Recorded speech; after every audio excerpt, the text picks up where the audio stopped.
خصوصاً على افضلهم وخاتم النبیین محمد الامین وعلى آلہ وصحبہ اجمعین. اما بعد فاعوذ باللہ من الشیطان الرجیم. بسم اللہ الرحمن الرحیم. الحمد للہ رب العالمین الرحمن الرحیم مالک یوم الدین. ایاک نعبد و ایاک نستعین. اہدنا الصراط المستقیم صراط الذین انعمت علیہم غیر المغضوب علیہم ولا الضالین. آمین. رب اشرح لی صدری ویسر لی امری واحلل عقدۃ من لسانی یفقہوا قولی. اللہم ربنا الہمنا رشدنا واعذنا من شرور انفسنا. اللہم ارنا الحق حقا وارزقنا اتباعہ وارنا الباطل باطلا وارزقنا اجتنابہ. اللہم ربنا یسر لنا امورنا کلہا واتمم لنا بالخیر وتقبل منا فإنك خیر المتقبلین. آمین یا رب العالمین. ابھی میں نے سورہ فاتحہ کی تلاوت کی اور آپ نے سماعت فرمائی. یہ سورہ مبارکہ مصحف کے اعتبار سے تو پہلی سورت ہے ہی، سب کو معلوم ہے، لیکن یہ بھی نوٹ کر لیجئے کہ یہ نزول کے اعتبار سے بھی سب سے پہلی مکمل سورت جو حضور پر نازل ہوئی وہ یہی ہے. اس سے قبل متفرق آیات نازل ہوئیں. 5 آیتیں سورہ علق کے آغاز میں، کچھ آیتیں سورہ قلم یا سورہ نون کے آغاز میں، کچھ آیتیں سورہ مزمل کی ابتدا کی، کچھ آیتیں سورہ مدثر کے آغاز کی. 5ویں وحی تقریباً اس پر اجماع ہے کہ یہ سورۃ الفاتحہ کی ہے اور یہ مکمل سورت ہے جو حضور پر نازل ہوئی. سورۃ الفاتحہ کے معنی ہوئے افتتاحی سورت. فتح یفتح کے معنی ہے کھولنا. مفتاح کنجی کو کہتے ہیں، چابی کو. تو یہ اوپننگ سورہ آف دی قرآن، قرآن حکیم کی افتتاحی صورت. ویسے جیسا کہ میں تعارف قرآن کے ضمن میں عرض کر چکا ہوں، عربوں کا یہ مزاج تھا کہ جس چیز سے انہیں خصوصی محبت ہوتی تھی اس کے بہت سے نام رکھتے تھے. اس کے بھی بہت سے نام ہیں. سورۃ الفاتحہ سب سے عام ہے، لیکن الکافیہ، الشافیہ، ام القرآن، اساس القرآن، کم سے کم یہ 4 نام تو میں سمجھتا ہوں کہ ہر مسلمان کو مزید معلوم ہونے چاہیے، اور بھی بہت سے نام. اس سورہ مبارکہ کی بالاتفاق و بالاجماع 7 آیتیں ہیں، اگرچہ ان کی ترتیب میں کچھ اختلاف ہے. ایک رائے یہ ہے، اور یہ رائے امام شافعی کی بھی ہے اور بصرہ کے جو قراء تھے ان کی بھی ہے، کہ آیت بسم اللہ بھی سورہ فاتحہ میں شامل ہے، اس کا جز ہے. وہ اس کو شامل کر کے پھر 7 آیتیں بناتے ہیں. تو آخری جنہیں ہم 2 آیتیں سمجھتے ہیں، صراط الذین انعمت علیہم غیر المغضوب علیہم ولا الضالین، وہ ان کے نزدیک ایک آیت ہے. تو گویا کہ نتیجہ یہ نکلا کہ آیتوں کی تعداد 7 ہی رہتی ہے. امام ابو حنیفہ رحمۃ اللہ علیہ کا موقف اور کوفے کے جو قراء تھے ان کا بھی موقف یہ ہے کہ آیت بسم اللہ نہ سورہ فاتحہ کا جز ہے نہ کسی اور سورت کا جز ہے، سوائے ایک مقام پر جہاں حضرت سلیمان علیہ السلام کا خط جو ہے نقل ہوا ہے، جو انہوں نے ملکہ سبا کو لکھا تھا، انہ من سلیمان و انہ بسم اللہ الرحمن الرحیم. تو قرآن کے متن میں صرف اسی جگہ پر یہ آیت شامل سمجھتے ہیں، باقی یہ صرف علامت کے طور پر کہ یہاں سے ایک نئی سورت شروع ہو رہی ہے درج کی گئی ہے. اس سورہ مبارکہ کو الصلاح قرار دیا گیا ایک حدیث میں. اس کا جو اسلوب ہے وہ دعا کا ہے، اور دعا کے ساتھ اس کی جو مناسبت ہے، اور پھر اسی کی وجہ سے ہماری نماز کا یہ جزو لا ینفک بنا دیا گیا. بلکہ ایک حدیث جو میں آپ کو سناؤں گا اس میں اسی کو نماز قرار دیا گیا، الصلاح یہی ہے. ویسے وہ حدیث مبارک موجود ہے، من لم یقرأ بفاتحۃ الکتاب لا صلاۃ لمن لم یقرأ بفاتحۃ الکتاب، جو شخص سورہ فاتحہ کی تلاوت نہیں کرتا اس کی کوئی نماز نہیں۔ اس کے حوالے سے بھی ہمارے ہاں دو مسلک ہیں، ذکر صرف اس لیے کر رہا ہوں کہ آپ کے علم میں ہو، ان میں کوئی بنیادی فرق نہیں ہے۔ کسی بھی ایک رائے کا انسان قائل اور حامل ہو سکتا ہے بغیر اس کے کہ دوسرے کو بالکل غلط قرار دے، بلکہ یہ کہ اس کے لیے بھی گنجائش اپنے ذہن میں اور اپنے دل میں رکھے۔ اور دوسری آیت یہ ہے کہ اس کا حصہ نہیں ہے۔ اسی اعتبار سے یہ کہ یہ سورہ مبارکہ نماز میں پڑھی جانی ضروری ہے، لا صلاۃ لمن لم یقرأ بفاتحۃ الکتاب۔ البتہ یہ اختلاف ہے، یہ بات جو میں ذکر کر رہا تھا جو ذہن سے نکل گئی، کہ آیا مقتدی جو ہے امام کے پیچھے کھڑا ہو کر جب نماز پڑھ رہا ہو تو کیا اس صورت میں بھی اس کے لیے لازم ہے کہ سورہ فاتحہ پڑھے؟ اس میں دو رائے ہو گئی، بلکہ تین۔ ایک رائے انتہائی ہے اور وہ فقہ حنفی کی طرف منسوب ہے کہ اگر آپ امام کے پیچھے مقتدی کی حیثیت سے نماز پڑھ رہے ہیں تو کسی بھی رکعت میں آپ سورہ فاتحہ نہیں پڑھیں گے۔ ایک دوسری بالکل برعکس رائے ہے، وہ امام شافعی رحمۃ اللہ علیہ کی ہے کہ ہر حالت میں، چاہے امام جہری رکعت پڑھا رہا ہو جس میں وہ بلند آواز سے سورہ فاتحہ پڑھ رہا ہو، اور چاہے وہ سری رکعت ہو، ہر حالت میں مقتدی کو بھی پڑھنی ہے۔ ایک تیسری رائے بین بین ہے، وہ امام مالک کی ہے رحمۃ اللہ علیہ، کہ جو سری رکعت ہے جس میں کہ امام بھی خاموشی سے پڑھ رہا ہے، مقتدیوں کو بھی پڑھنی چاہیے۔ جو جہری رکعت ہے جس میں کہ امام بلند آواز سے پڑھ رہا ہے، اس میں مقتدیوں کو خاموش رہ کر پوری توجہ جو ہے سننے پر صرف کر دینی چاہیے۔ اذا قرئ القرآن فاستمعوا له وانصتوا، جب قرآن پڑھا جا رہا ہو تو پوری توجہ اس کے پڑھنے پر مرکوز کر دو اور خود خاموش رہو۔ میرے اپنی رائے میں یہ تیسری رائے سب سے زیادہ صائب ہے اور اس میں کسی طرح کی بھی کوئی پیدا نہیں ہوتی۔ بہرحال اس سورہ مبارکہ کا جو اسلوب ہے میں نے عرض کیا دعائیہ ہے، البتہ قرآن مجید کے علم اور حکمت کے اعتبار سے، اس کے فلسفے کے اعتبار سے ایک بات سمجھ لینی چاہیے۔ قرآن کا فلسفہ یہ ہے کہ بنیادی ہدایت ہر انسان کے دل میں موجود ہے، بالقوہ، پوٹینشلی۔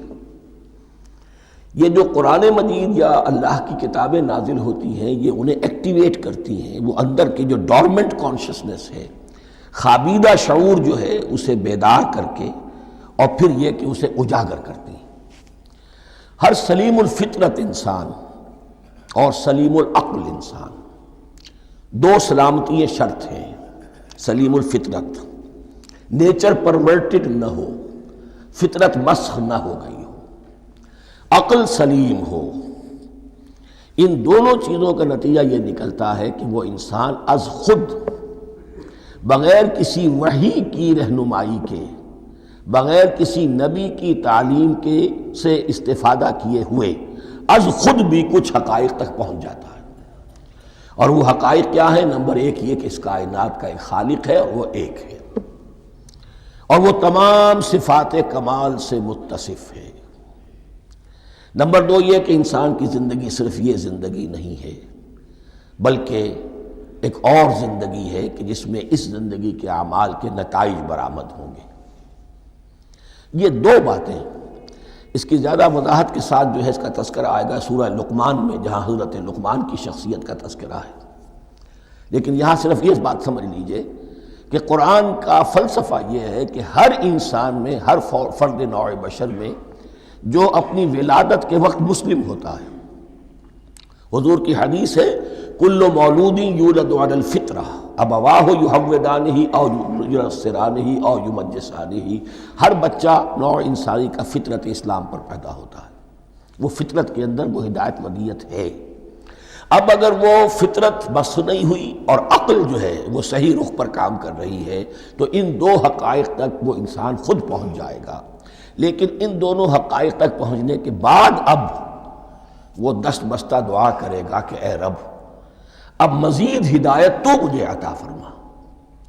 ایک تو یہ کہ میں کیا کروں کیا نہ کروں، میری عقل اس میں ٹھوکر کھا سکتی ہے، میں کسی اچھی چیز کو بری سمجھ سکتا ہوں، کسی بری کو اچھی سمجھ سکتا ہوں، تو مجھے صحیح راستہ، صحیح راہ ہدایت پر چلا۔ یہ دعا ہے جو انسان کرتا ہے جبکہ وہ ایمان باللہ اور ایمان بالآخرہ تک خود پہنچ چکا ہوتا ہے، اور یہ سمجھتا ہے کہ صحیح زندگی کا رخ یہی ہے کہ جس رب کو میں نے پہچانا ہے کہ وہ اس کائنات کا خالق ہے اور مالک ہے اور رب ہے، میں اس کی بندگی کروں، اس کی اطاعت کروں، اس کا حکم مانوں، اس کے راستے پر چلوں۔ لیکن وہ راستہ کون سا ہے؟ اس کے لیے پھر دست بدعا ہوتا ہے کہ پروردگار تو میری رہنمائی فرما۔ یہ مقام ہے کہ جہاں آپ سمجھ لیجئے اپنے آپ کو بھی آج اس جگہ پر تصور کرتے ہوئے پھر اس سورہ مبارکہ کو پڑھیے کہ آپ اس مقام پر اللہ کے فضل و کرم سے پہنچ چکے ہیں کہ اللہ کو آپ نے پہچان لیا اور اس کی توحید کو جان لیا، اس کی جملہ صفات کمال سے آپ واقف ہو گئے۔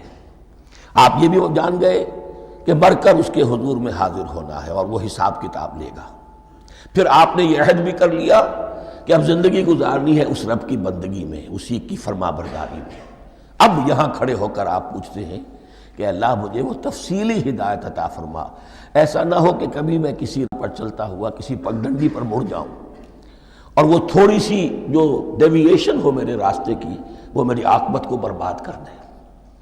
یک لحظہ غافل گشتم و صد سال راہم دور شد، اس لیے کہ ہوتا یہی ہے سیدھے راستے سے ذرا سی کوئی پگڈنڈی جو ہے تھوڑے سے اینگل پر نکلی ہے، لیکن جب چلتے جائیں گے آپ تو جتنے آگے بڑھیں گے اس پر، اس راہ صراط مستقیم سے آپ اتنے ہی زیادہ دور ہوتے چلے جائیں گے۔ یہ ہے قرآن مجید کی حکمت اور فلسفے کے اعتبار سے اس سورہ مبارکہ کا مقام۔ اب آئیے ہم بسم اللہ کرتے ہیں۔ بسم اللہ الرحمن الرحیم، شروع کرتا ہوں میں اللہ کے نام سے جو رحمان اور رحیم ہے۔ اس پر کچھ گفتگو ہو چکی ہے تعارف قرآن کے ضمن میں کہ رحمان اور رحیم دو نام ہیں کہ جو رحمت کے مادے سے نکلتے ہیں۔ رحمان میں اللہ تعالیٰ کی رحمت کا جوش، ہیجانی کیفیت، طوفانی کیفیت، اور رحیم میں اللہ تعالیٰ کی رحمت کا دوام اور تسلسل۔ یہ دونوں کیفیات اللہ کی رحمت میں بیک وقت موجود ہیں، جس کا ہم تصور نہیں کر سکتے۔ ہم سمندر کو دیکھتے ہیں، متلاطم سمندر ہے، اس میں ہیجان ہے، طوفان ہے۔ دریا کو دیکھتے ہیں کہ وہ سکون کے ساتھ چل رہا ہے، خاموشی سے چل رہا ہے، بہہ رہا ہے، بس تسلسل کے ساتھ بہہ رہا ہے۔ ہم ان دونوں کیفیات کو علیحدہ علیحدہ دیکھتے ہیں تو ہمارا ذہن ان دونوں کو بیک وقت اس کا تصور نہیں کر سکتا، تخیل ممکن نہیں۔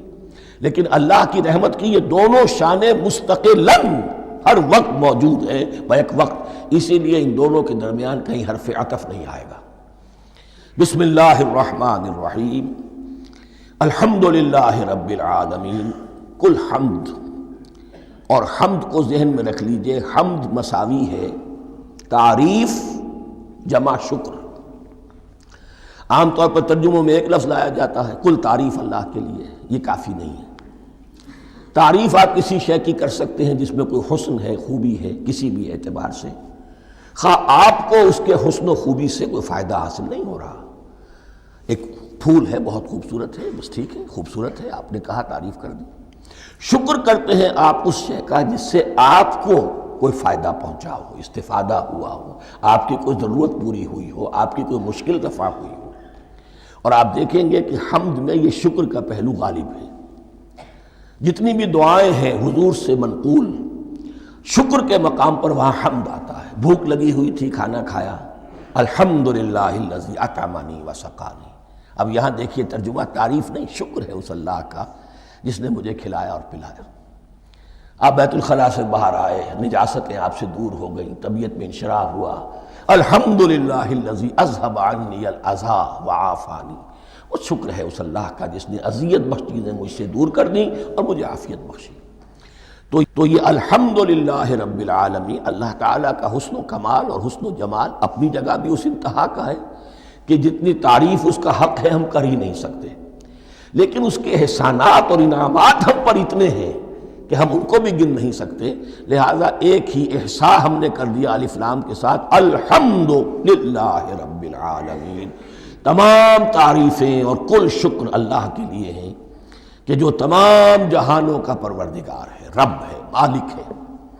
رب میں ایک مفہوم ہوتا ہے ربوبیت کا، اور اس میں مفہوم شامل ہوتا ہے تربیت کا، ربیانی صغیرہ۔ تو مالک ہونا اور تربیت دینا۔ آپ جس شے کے مالک ہوں گے آپ چاہیں گے اس میں بڑھوتری ہو، اس میں اضافہ ہو، وہ نشو و نما پائے۔ تو یہ دونوں چیزیں آپس میں ایک دوسرے کا جڑی ہوئی ہیں، پروردگار بھی اور مالک بھی۔ عام طور پر عربی میں رب کا لفظ مالک کے لیے آتا ہے، رب البیت، رب الدار، رب المال۔ تو مالک وہاں پر ظاہر بات ہے کہ اس سے مراد کیا ہے؟ مال والا، گھر والا، گھر کا مالک۔ تو کل شکر اور کل تعریف اس اللہ کے لیے ہے جو تمام جہانوں کا مالک بھی ہے اور پروردگار بھی ہے۔ الرحمن الرحیم، رحمان ہے اور رحیم ہے۔ اب دوبارہ اس کی میں وضاحت نہیں کروں گا۔ مالک یوم الدین، یوم دین کا مختار مطلق ہے۔ دین عربی زبان میں کہتے ہیں بدلے کو، دناہم کما دانو، کما تدینو تو دانو، یہ کہاوت ہے۔ جیسے اردو میں ہم کہتے ہیں جیسا کرو گے ویسا بھرو گے، کما تدینو تو دانو، تو یہ ہے بدلہ۔ اس کا بنیادی مفہوم جو ہے وہ بدلہ ہے۔ تو بدلے کا ایک دن ہے جس دن فیصلہ ہوگا کہ کون کیا کما کر لایا ہے اور اسے کیا بدلہ ملنا چاہیے۔ آیا اس کا برائیوں کا پلڑا بھاری ہے کہ اسے سزا ملنی چاہیے، یا اس کی حسنات اور نیکیوں کا پلڑا بھاری ہے کہ اسے جزا ملنی چاہیے، اس کا انعام اور اکرام کے ساتھ معاملہ کیا جانا چاہیے۔ وہ ایک دن ہے، اسے ہم یوم القیامہ کہتے ہیں۔ اور لیکن اصل بات جو یہاں کہی گئی، یعنی ایک جملے میں تین باتوں کا اعتراف ہو رہا ہے۔ بعث بعد الموت، ایک دن آئے گا کہ ہم مرنے کے بعد تمام انسان اٹھا لیے جائیں گے۔ پھر حساب و کتاب، پھر اللہ کے ہاں حاضری ہوگی اور حساب کتاب ہوگا۔ اور تیسرے یہ کہ اس حساب کتاب کے دن کا مختار مطلق اللہ ہے، یعنی کسی اور کو اپنے ذہن میں سہارا بنا کر آپ زندگی گزاریں کہ وہ مجھے چھڑا لے گا، یا وہ ہستی جو ہے اتنی زوردار ہے کہ وہ مجھے بچا لے گی، اس سے اپنے دل کو، اپنے ذہن کو بالکل پاک کر لیجئے۔ مالک یوم الدین، ایک دوسری جگہ پر قرآن میں آیا ہے، اس روز کوئی پکارنے والا پکارے گا لمن الملک اليوم للہ الواحد القہار، آج کے دن کس کا اختیار مطلق ہے؟ اور پھر کہا جائے گا اللہ کے لیے، الواحد قہار، جو پوری طرح چھایا ہوا ہے، بس تولی ہے۔ تو مالک یوم الدین، جو جزا و سزا کے دن کا مالک ہے۔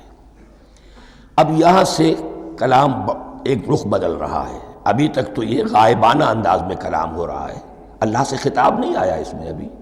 الحمدللہ رب العالمین الرحمن الرحیم مالک یوم الدین۔ اب خطاب ہے، ایاک نعبد و ایاک نستعین، ہم صرف تیری ہی بندگی کرتے ہیں اور کریں گے، اور ہم صرف تجھ ہی سے مدد مانگتے ہیں اور مانگیں گے۔ یہ ترجمہ میں کیوں کر رہا ہوں کہ یہ فعل مضارع ہے۔ عربی زبان میں فعل مضارع حال اور مستقبل دونوں کو کور کرتا ہے۔ ایاک کا جو ہے مفعول فاعلی جو ہے، مفعول جو ہے اس میں ضمیر مفعولی، اسے پہلے لا کر حشر کا مضمون پیدا ہو گیا۔ ہم تیری بندگی کرتے ہیں نہیں، ہم تیری ہی بندگی کرتے ہیں اور کریں گے۔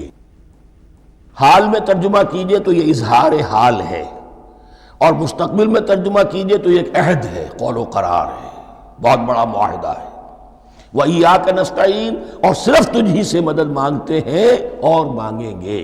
اس میں بھی حال کا ترجمہ اظہار حال، اللہ کرے کہ واقعی ہمارا حال وہی ہو، جب ہم یہ الفاظ کہتے ہیں تو واقعتاً ہم اس پر پورے اتر رہے ہوں کہ اسی کی بندگی کر رہے ہوں اور اسی سے ساری استعانت اور استمداد کر رہے ہیں۔ جہاں تک مستقبل کا تعلق ہے وہ پھر ایک عہد ہے، اہدنا الصراط المستقیم۔ یہ مقام وہ آ گیا کہ یہاں تک تو اے پروردگار ہم پہنچ گئے، تیرے فضل سے، تیرے کرم سے۔ فطرت سلیمہ بھی تیری عطا کردہ تھی، عقل سلیم بھی تیری ودیت کردہ تھی، ان دونوں کی روشنی سے ہم یہاں تک تو پہنچ گئے۔ اب ہماری جو ضرورت ہے، احتیاج ہے، وہ کیا ہے؟ اہدنا الصراط المستقیم، ہدایت بخش ہمیں سیدھے راستے کی۔ یہاں دو باتیں سمجھ لیجئے۔ انفرادی سطح پر انسان کے لیے نہ معلوم کتنے مرحلے آتے ہیں ہر روز کہ جس میں وہ ایک چھٹک کر کھڑا ہو جاتا ہے، یہ کروں یا یہ کروں۔ دو آلٹرنیٹو سامنے آ رہے ہیں، فیصلہ کرنا مشکل ہو رہا ہے۔ قدم قدم پر ہدایت کی ضرورت ہے۔ اور اجتماعی طور پر نوع انسانی تین بڑے بڑے تمدنی مسائل میں واقعہ یہ ہے کہ تسلیم کر لیا جانا چاہیے کہ عقل انسانی اس کو راستہ نہیں دکھا سکتی۔ عام معاشرتی سطح پر مرد اور عورت کے درمیان حقوق اور اختیارات کا کیا توازن ہو، ناممکن ہے، انسان طے نہیں کر سکتا۔ انسان یا مرد ہے یا عورت ہے۔ عورت سوچے گی اپنے لحاظ، اپنے جذبات کا، اپنے خیالات کا لحاظ رکھے گی، مرد کے جذبات و احساسات کا اس کا کوئی تصور ہی ممکن نہیں۔ مرد سوچے گا اسے اپنے احساسات معلوم ہے، لیکن یہ کہ عورت کے احساسات سے وہ نابلد ہے، ان کو محسوس کر ہی نہیں سکتا۔ لا محالہ وہ اپنے بارے میں وہ جو بھی نظام بنائے گا اس میں وہ اپنی بالادستی رکھے گا۔ وہ تو ایک ہی ہستی ہو سکتی ہے کہ جو دونوں کی خالق ہے، مرد کی بھی عورت کی بھی، اور اس کو دونوں سے محبت ہے، دونوں کا خیر خواہ ہے، دونوں کا رب ہے، دونوں کو پروان چڑھانا چاہتا ہے۔ اسی طرح فرد اور معاشرہ یا ریاست، حکومت اور ریاست ہمیشہ یہ چاہتی ہے کہ سارے اختیارات ہمارے ہاتھ میں آ جائیں، ٹوٹلیٹیرین سوسائٹی ہو، بس ہم حکم دیں اور لوگ اس پر چلیں۔ افراد یہ چاہتے نہیں، ہمیں آزادی ہونی چاہیے۔ اب آپ دیکھیے کہ دنیا میں کتنے جھگڑے چلتے ہیں اسی پر، فریڈم فریڈم فریڈم۔ وہ فریڈم واقعتاً اپنی جگہ پر ایک شے ہے، افراد کی آزادی ہونی چاہیے، لیکن افراد کی آزادی اتنی نہ ہو جائے کہ وہ مادر پدر آزاد ہو جائے، کوئی قانون، کوئی قاعدہ، کوئی اخلاقی کوئی حدود اور قیود جو ہے ان کا پابند نہ رہے۔ تو اب کہاں ہے وہ نقطہ اعتدال کہ جس میں انسان کے انفرادی آزادی، انفرادی اختیار اور ادھر اجتماعی مصلحتیں جو ہیں ان کو بیلنس کیا جا سکے؟ انسان طے نہیں کر سکتا، صرف اللہ ہی اس کے لیے نظام دے سکتا ہے۔ تیسرا مسئلہ ہے سرمایہ اور محنت، اس میں کیا توازن ہو؟ سرمایہ اور محنت دونوں مل کر کچھ بنا رہے ہیں، کچھ پروڈیوس کر رہے ہیں۔ اب اس میں نفع جو ہوا ہے اس میں سرمایہ کا کتنا حصہ ہونا چاہیے اور لیبر کا کتنا ہونا چاہیے، کون طے کر سکتا ہے؟ اس کے لیے بھی کہ ایسا نہ ہو کہ سرمایہ داری جو ہے آکاش بیل بن کر پورے معاشرے پر چھا جائے، اور غریب بیچارہ، مزدور بیچارہ، کاشتکار بیچارہ وہ گویا کہ چکی کے دو پارٹوں میں پس کر رہ جائے، اس کی کوئی حیثیت نہ رہ جائے۔ لیکن یہ کہ دوسری طرف اگر یہ کہ مزدور کا جو حق ہے اس سے زیادہ اس کو دے دیا جائے تو سرمایہ جو ہے وہ سکڑ جائے گا، شائی ہو جائے گا، وہ پھر میدان میں نہیں آئے گا۔ کیا کیا جائے؟ کون سا نقطہ عدل و اعتدال ہے؟ یہ تین مسائل ایسے ہیں، اہدنا الصراط المستقیم۔ تو یوں سمجھیے کہ ایک جو بنیادی ہدایت تھی، ایک اللہ کو پہچان لینا، یہ جان لینا کہ کل حسن و جمال اور تمام انعام و اکرام کا منبع اس کی ذات ہے، وہ رحمان ہے اور رحیم ہے، اور یہ جان لینا کہ مرنے کے بعد جی اٹھنا ہے، حساب کتاب ہے، فیصلہ ہوگا جزا و سزا کا، اور مختار مطلق اس دن کا اللہ ہے۔ پھر یہ عہد کر لینا ایاک نعبد و ایاک نستعین۔ اس کے بعد دعا، پروردگار ہمیں ہدایت پر قائم رکھ، ہماری ہدایت میں اضافہ فرما۔ اس ہدایت کے لفظ کو سمجھ لیجئے، بنیادی ہدایت، تفصیلی ہدایت، قدم قدم پر ہدایت، ہدایت پر ہدایت۔ والذین اہتدوا زادہم ھدی، جو لوگ ہدایت کے راستے پر آتے ہیں اللہ ان کی ہدایت میں اضافہ کرتا ہے۔ تو یہ قدم قدم پر ہمیں ہدایت کی ضرورت ہے اور مرحلہ وار ضرورت ہے۔ ہدایت اس کو بھی کہتے ہیں کہ کسی نے آپ سے کوئی پتہ پوچھا، آپ نے کہا ادھر جانا، پھر دوسری گلی میں مڑنا، پھر جانا دو تین لائٹیں چلے جانا، پھر مڑنا، وغیرہ وغیرہ، یہ بھی ہدایت ہے۔ نظری طور پر آپ نے بتایا ہے۔ ایک ہدایت یہ ہوئی کہ بھائی میں چلتا ہوں آپ کے ساتھ، میں آپ کو وہاں تک پہنچا دوں گا تاکہ آپ کو دقت نہ ہو، آپ نے منزل تک پہنچا دیا۔ ان دونوں کے درمیان، یہ تو میں نے ایک فرد کی مثال دی ہے، اللہ اور بندے کے درمیان نہ معلوم کتنے مراحل ہیں ہدایت کے۔ تو کسی وقت بھی انسان اپنے آپ کو ہدایت خداوندی سے مستغنا نہیں سمجھ سکتا، اور نہیں تو پروردگار جو ہدایت دی ہے اس پر ہدایت پر قائم رکھ۔ کیا پتہ شیطان کا کوئی حملہ، کیا پتہ ہمارے نفس کی کوئی شرارت کسی ایسے رخ پر ہمیں ڈال دے کہ اب تک کی ساری کمائی بھی ضائع ہو جائے۔ لہذا یہ نہ سمجھیے کہ جب یہ ساری چیزیں ان کو معلوم تھیں، وہ ان چیزوں کا تو اقرار کر رہے تو اب ہدایت کون سی مانگ رہے ہیں؟ تو ہدایت کا تو بڑا میدان کھلا ہوا ہے، اور اس ہدایت کی وہ جو میں نے آخری شکل آپ کو بتائی ہے کہ منزل مقصود تک پہنچا دے، یہ ہدایت بھی قرآن مجید میں اس معنی میں بھی لفظ آیا ہے کہ اہل جنت جب جنت میں داخل ہوں گے تو جو ترانہ حمد ان کی زبان پر اس وقت ہوگا وہ کیا ہے؟ الحمدللہ الذی ہدانا لہذا وما کننا لنہتدی لولا ان ہدانا اللہ۔ کل شکر اس اللہ کا جس نے ہمیں یہاں تک پہنچا دیا، ہدایت دی یہاں تک پہنچا دیا، اور ہم ہرگز نہ پہنچ پاتے، ہم ہرگز ہدایت یافتہ نہ ہو سکتے اگر اللہ ہی ہمیں ہدایت نہ دیتا۔ اہدنا الصراط المستقیم، سیدھا راستہ، صراط الذین انعمت علیہم، اب اس کی مزید وضاحت ہے، راستہ اس کا ان لوگوں کا جن پر تیرا انعام ہوا۔ یہ کون لوگ ہیں؟ اس کی وضاحت آپ کو ملے گی سورہ نساء میں، من یطع اللہ والرسول فاولئک مع الذین انعم اللہ علیہم من النبیین والصدیقین والشہداء والصالحین۔ 4 طبقات ہیں منعم علیہم، جن پر اللہ کا انعام ہوا ہے۔ چوٹی پر انبیاء کرام، اس کے بعد صدیقین کرام، اس کے بعد شہداء عظام، اس کے بعد عام صالح مسلمان، صالح ہو۔ یہ بیس لائن ہے، اس سے اوپر کا درجہ شہداء کا ہے، اس سے اوپر کا درجہ صدیقین کا ہے، اور پھر اس سے اوپر کا درجہ انبیاء کا ہے۔ انبیاء میں سے پھر وہ بھی ہوتے ہیں کہ جو اولو العزم میں من الرسل ہیں، لیکن یہ 4 طبقات ہیں، ان کے راستے پر ہمیں چلا۔ غیر المغضوب علیہم ولا الضالین، جو مغضوب علیہم نہیں ہوئے، جن پر تیرا غضب نہیں ہوا، اور غضب ہوتا ہے ان پر کہ جو ہدایت کے واضح ہونے کے بعد ہدایت کو ترک کر دیں، وہ ہے مغضوب علیہم۔ جنہیں ہدایت مل گئی ہو، ہدایت کو پہچان لیا ہو، پھر اپنی شرارت نفس کی وجہ سے، اپنی نفسانیت کی وجہ سے، اپنے تکبر کی وجہ سے، اپنے حسد کی وجہ سے وہ اس حق کو رد کر دیں، اس کو ترک کر دیں، ان پر اللہ کا غضب آتا ہے۔ اور اس میں اس کی بہت بڑی مثال تاریخ کے اعتبار سے یہودی ہیں۔ اللہ نے انہیں ہدایت دی، کتابیں عطا کی، تورات، انجیل، زبور، سینکڑوں نبی ان میں مبعوث کیے، 1400 برس تک نبوت کا تار ٹوٹا ہی نہیں، مسلسل۔ ابتدا میں بھی 2 نبی، موسیٰ اور ہارون، اور اختتام پر بھی 2 نبی، عیسیٰ اور یحییٰ علیہ السلام، اور ان کے مابین کوئی لمحہ نہیں آیا ہے تاریخ بنی اسرائیل میں جبکہ کوئی نہ کوئی نبی موجود نہ ہو۔ لیکن انہوں نے اپنی شرارت نفس کی وجہ سے ہدایت تورات سے بھی منہ موڑا، اور پھر سب سے بڑی بات یہ کہ ہدایت محمدی سے، ہدایت قرآنی سے بھی صلی اللہ علیہ وسلم منہ موڑا، وہ ہے مغضوب علیہم ولا الضالین، اور نہ ہی گمراہ ہوئے۔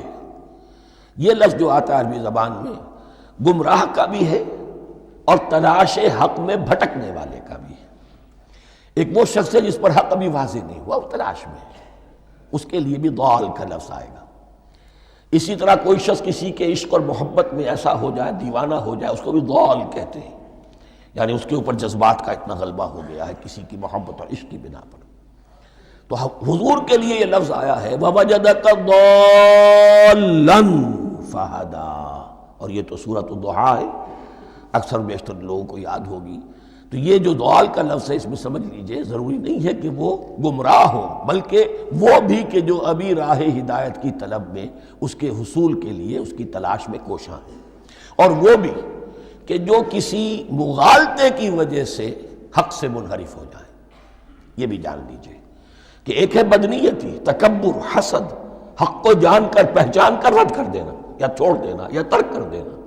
ایک ہے کسی غلطی میں، کسی جذبات کے اندر آ کر، کسی غلو کے اندر مبتلا ہو کر اور حق سے منحرف ہو جانا۔ اس کی جو سب سے بڑی مثال ہے وہ نصارہ ہے، عیسائی ہے۔ حضرت مسیح کو انہوں نے مانا لیکن غلو کیا، یہ لفظ آئے گا آگے، لا تغلو فی دینکم، اپنے دین میں غلو نہ کرو۔ جیسے ہمارے ہاں بھی بعض لوگ ہیں جو حضور صلی اللہ علیہ وسلم کی تعریف میں، حضور صلی اللہ علیہ وسلم کے ساتھ اپنی محبت کے اظہار میں غلو کر جاتے ہیں۔ یہ انتہا درجے کو ہو گیا تھا حضرت مسیح علیہ السلام کے ماننے والوں میں، اور اس کی بنا پر انہوں نے تثلیث کا عقیدہ ایجاد کر لیا اور حضرت مسیح علیہ السلام کو اللہ کا بیٹا بنا دیا۔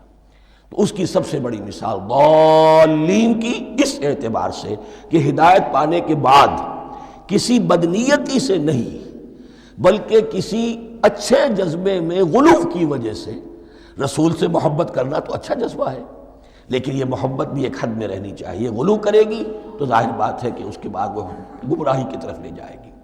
تو یہ ہے اس سورہ مبارکہ کا ترجمہ، اور اس کے بعد آخر میں آمین کہنا یہ مسنون بھی ہے، کہنا چاہیے۔ البتہ اختلاف یہاں بھی صرف اتنا ہے کہ نماز میں جب آپ امام کے ساتھ ہیں، وہ اگر جہری قرات کر رہا ہے تو آیا اس کے بعد آپ کو بھی بالجہر کہنا ہے آمین یا نہیں کہنا، یہ اختلاف ہے، ان میں کوئی فرق واقع نہیں ہوتا۔ یہ چیز متفق علیہ کہ کہنا ہے آمین، بلکہ یہ آمین تو یہودیوں میں ہے، یہ آمین جو ہے یہ عیسائیوں میں بھی ہے، ان کی بھی جو پریئر لارڈس پریئر ہے اس کے بعد آمین، وہ آمین کہتے ہیں، وہ فرق، وہ لفظ ایک ہی ہے، اس لیے کہ عبرانی زبان اور عربی زبان یا تو ہم یہ کہہ سکتے ہیں کہ دونوں بہنیں ہیں، کوئی ایک مشترک زبان تھی ان کی ماں جس کی یہ دو بیٹیاں ہیں، اور یا یہ کہنا پڑے گا کہ عربی زبان کی ماں جو ہے وہ عبرانی زبان ہے۔ بہرحال بڑا قریبی رشتہ عربی کا اور عبرانی کا ہے، اس اعتبار سے وہ آمین۔ اب آپ کو معلوم ہے ہم السلام علیکم وہ کہتے ہیں، وہ سلام کہتے ہیں، فرق کیا ہے؟ وہ تو تلفظ کا فرق ہے۔ اسی طریقے سے اور بہت سے الفاظ ہیں، میں بعد میں بتا۔ اب میں اس سورہ مبارکہ کے بارے میں خاص حدیث آپ کو سنانا چاہتا ہوں، اور اسی سے در حقیقت جو امام ابو حنیفہ کا موقف ہے رحمۃ اللہ علیہ، اس کی حقانیت مزید مبرہن ہو جائے گی۔ یعنی کیا کہ آیت بسم اللہ سورہ فاتحہ کا جز نہیں ہے، سورہ فاتحہ الحمدللہ رب العالمین سے شروع ہوتی ہے۔ وہ میں آپ کو بتانا بھول گیا کہ جن کے نزدیک یہ سورت کا جز ہے وہ پھر جہری قرات میں بسم اللہ الرحمن بھی بلند آواز سے کہیں گے، اور جن کے نزدیک یہ سورہ فاتحہ کا جز نہیں ہے وہ نہیں کہیں گے، وہ الحمدللہ رب العالمین سے قرات کریں گے۔ تو کوئی فرق نہیں ہے بنیادی۔ یہ حدیث جو ہے یہ مسلم شریف میں ہے اور حدیث قدسی ہے، اس کے راوی حضرت ابو ہریرہ ہیں رضی اللہ تعالی عنہ، اور اس حدیث نے اس سورت کے مضامین کا نہایت عمدہ تجزیہ کر دیا ہے۔ حدیث کے الفاظ سن لیجئے، قسمت الصلاۃ بینی و بین عبدی نصفین۔ اللہ تعالیٰ فرما رہے ہیں، حدیث قدسی ہے، میں نے نماز کو، صلاۃ کو اپنے اور اپنے بندے کے درمیان آدھا آدھا تقسیم کر لیا، فنصفها لی ونصفها لعبدی، اس کا نصف جو ہے وہ میرے لیے ہے اور نصف جو ہے وہ میرے بندے کے لیے ہے، وَلِعَبْدِي مَا سَأَلَ، اور جو میرے بندے نے مانگا میں اسے دوں گا، میرا وعدہ ہے یا میں نے اسے دیا۔ اس کے بعد اس کی تفصیل آتی ہے، اذا قال العبد، جب بندہ کہتا ہے الحمدللہ رب العالمین، قال اللہ حمدنی عبدی، جب بندہ کہتا ہے الحمدللہ رب العالمین، اللہ فرماتا ہے میرے بندے نے میری حمد کی۔ وَإِذَا قَالَ الرَّحْمَنُ الرَّحِيمُ قَالَ اللَّهُ اثْنَى عَلَيَّ عَبْدِي، جب بندہ کہتا ہے الرحمن الرحیم، اللہ فرماتا ہے میرے بندے نے میری ثنا کی۔ وَإِذَا قَالَ مَالِكَ يَوْمِ الدِّينِ قَالَ اللَّهُ تَعَالَى مَجَّدَنِي عَبْدِي، میرے بندے نے میری تمجید بیان کی، میری بزرگی بیان کی۔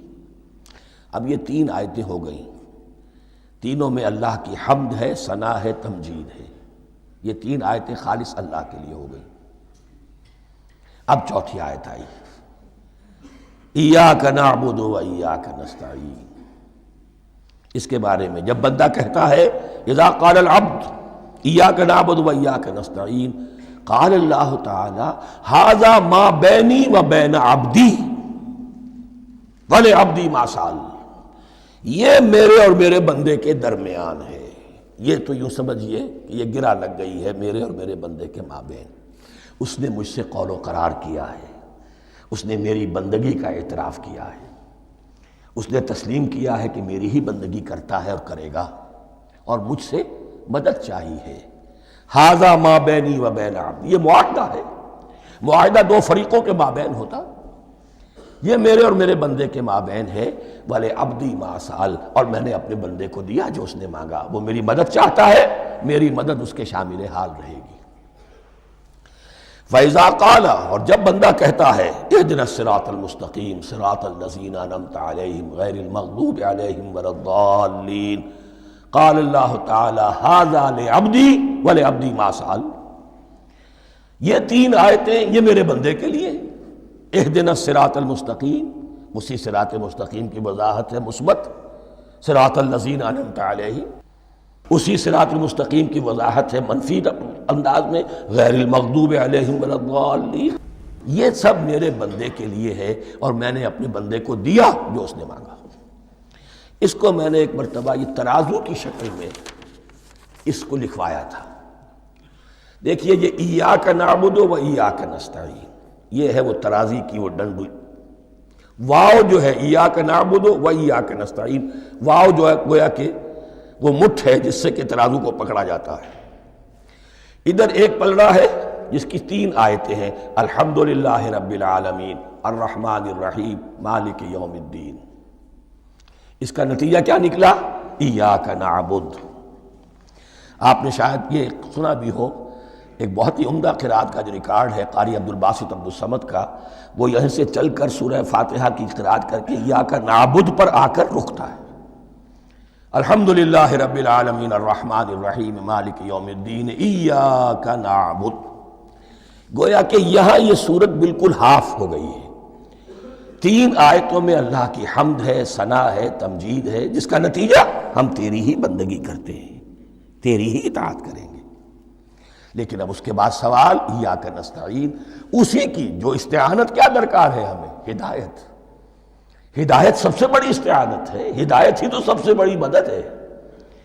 اہدنا الصراط المستقیم صراط الذین انعمت علیہم غیر المغضوب علیہم ولا الضالین۔